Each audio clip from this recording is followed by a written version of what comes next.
This week, President Biden will speak to national labor leaders of AFL-CIO, host the NATO summit to show the unprecedented strength of our alliance, hold a press conference, a big boy press conference, according to Justin Sink from Bloomberg.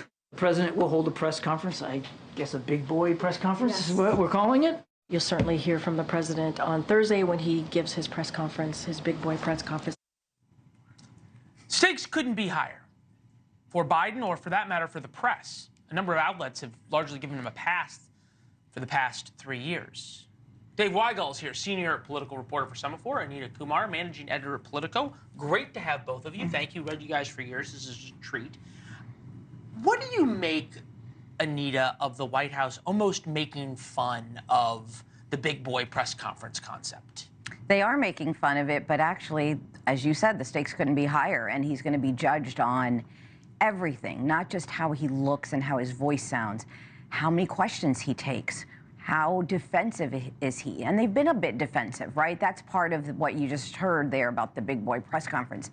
Is he going to answer questions, or is he going to push back and say, you know, this isn't something I want to talk about? That's something President Biden has done in the past, where he says to reporters, hey, this isn't the topic. I don't want to talk about this. So we're going to really see if he's open to answering those questions and how many he wants to. Yeah, and we have a couple of sound bites of press conferences that, as you point out, did not go so well. And maybe people didn't pay as much attention as they should have. Take a listen. It wasn't confrontational at all. He came with Thank you, everybody. This ends the press conference. Thanks, everyone. Thank you. Thank you. How bad is your memory, and can you continue as president?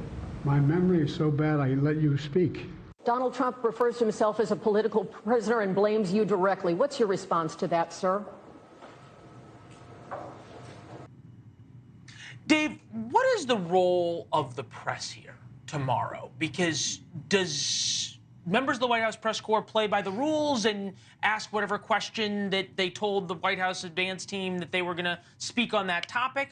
Or is this no holds bar, Sam Donaldson style? Well, there might be some following of the rules. The president has referred to a list of people, called in a list of people. This has been a source of controversy before. It'd be surprising if they broke from that tomorrow. But you've seen reporters who, I wouldn't say deferential, but I would say respectful of the president, critical of the coverage of how he looks compared to what he's saying or what's in the text of a speech. You've seen a lot more skepticism in the last week in the briefing room from reporters. And there are questions like he has not been asked, for example, about bringing Hunter Biden, who he said would not have a role in administration, into the fold. He's been very testy when he has to talk about his family.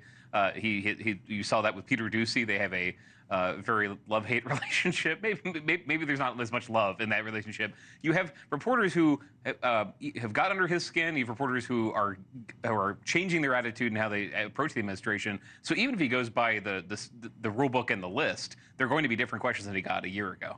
Yeah, very much so. So just yesterday, he was at NATO giving a speech at the conference, and it was at least touted by the White House as a success because he got through the 25 minutes. We noticed this, though, both in the video and then also in the White House transcript. Take a listen. Ask a little military come forward.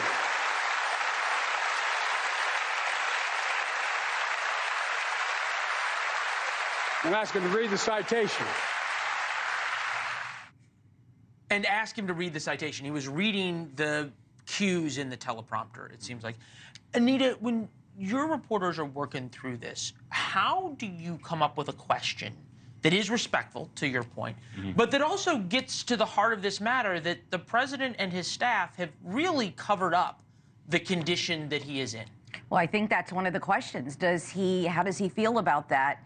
Does he want them to cover things up? I mean, I think there are going to be a lot of questions about his medical examinations he's had, and I think you can do these in respectful ways, but you have to push back. There's not a lot of opportunities at the White House, as you've said, to talk to the president himself, right? You have the press conference, right? Right, and so he has not done as many press conferences as you said, and so there's a lot of questions that reporters want to ask, and you can be respectful. I mean, but you can ask tough questions, and I think there's a lot of questions that will be asked about medical, what exams he's had, what they'll be releasing. And I think the big question right now is, Why has he, for the last 2 weeks, not come out more? Yes, he started to do that.